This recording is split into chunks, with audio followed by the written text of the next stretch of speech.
So I think it's time now I talked about Star Trek Continues. Many of you have been asking me to discuss this incredible Star Trek fan film series, which ran from 2013 to 2017. The series had an aim to complete the 5-year mission of the USS Enterprise from the original series.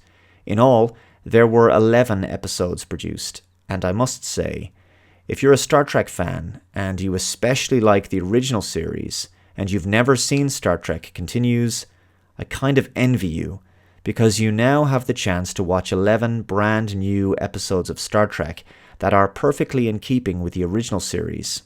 Vic Mignogna plays Captain Kirk, and I think he's the most believable person I've seen take on the role since William Shatner. He has a kind of Shatner-esque quality about him, actually, in some ways, but if you give him a few episodes, you can see that he truly makes the role his own as well.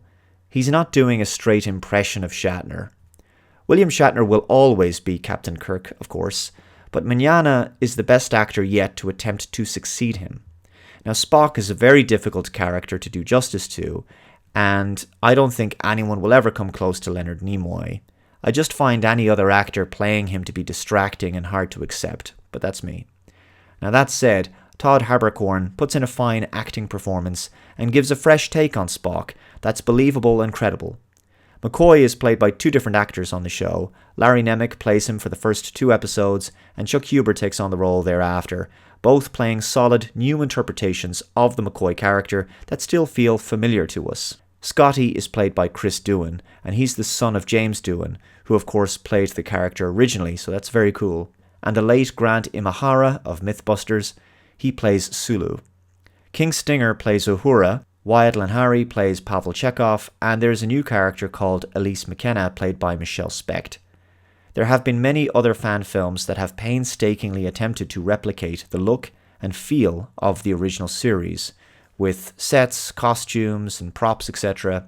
And Star Trek Continues nails these things as well, but never before has a fan series succeeded in perfectly recreating the lighting and cinematography of the original series. It is staggering how authentic the show looks. The filming, the lighting, the color grading, everything on screen looks like it could have been filmed in the 1960s. For those wondering, the characters are actually written and portrayed the way they should be. Right? No one is out of character. Performances are respectful to and in keeping with the original series. So this isn't like Star Trek Strange New Worlds, where junior officers are insubordinate and giving back chat to their superiors. Everyone behaves professionally on Star Trek Continues. There's no snark, okay? The chain of command is respected, as it was in classic Star Trek, and the show isn't woke, which is fantastic. The show feels like a perfect continuation of the original series. It picks up on in-universe events and things that happened on the original, and perfectly preserves continuity. The writing is superb, and the stories are well structured and enjoyable. The narratives flow with the same rhythm and pacing you would expect from an original series episode. Also, the visual effects shots and the music are all perfect as well, so completely accurate there. The show also had guest appearances from Star Trek alumni, such as Kipley Brown, who appeared as the character Jane Taylor on Enterprise. Michael Dorn and Marina Sirtis both did voiceovers, playing the computer voice. Michael Forrest returns to play Apollo, reprising his role from the original series episode Who Mourns for Adonis. And John Delancey, who of course played Q, he plays a new character.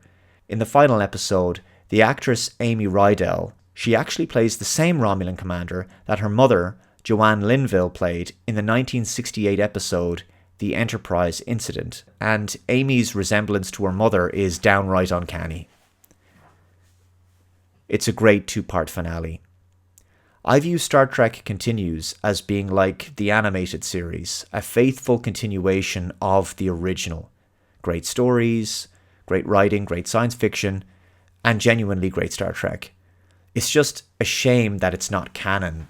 A bigger shame still that official Star Trek productions can't compete against fan productions like this one. They don't deliver the same Star Trek feel. It's clear that the people involved in making Star Trek Continues, both on screen and behind the scenes, are massive fans of the franchise. They love Star Trek, they know it inside and out, and you can sense that in every episode. I think that's something modern official Star Trek has been lacking. A true love and knowledge of the source material. Now, on the subject of fan films, I do believe that fan projects are a great way of showcasing the work of independent filmmakers because they allow you to tap into an existing audience. But obviously, you can't make any money from fan films because you're making use of someone else's IP. So I believe that fan films should be used as a means of showcasing your talent and ability as a filmmaker and building an audience base. After that, you can then start to make your own original independent productions, your very own franchise, tapping into the audience you created with your fan films. At least you can make money from your own original creations then. But anyway, if you'd like to watch the most authentic Star Trek since Enterprise went off the air, I highly recommend checking out the YouTube channel of Star Trek Continues, which is linked below. Finally, guys, I'm going to be producing some exclusive content in October for my Subscribe Star supporters. So if you would like to gain access to premium content from me, head on over to my Subscribe Star now. It's linked below. And for as little as $1 per month, you can get more videos from me.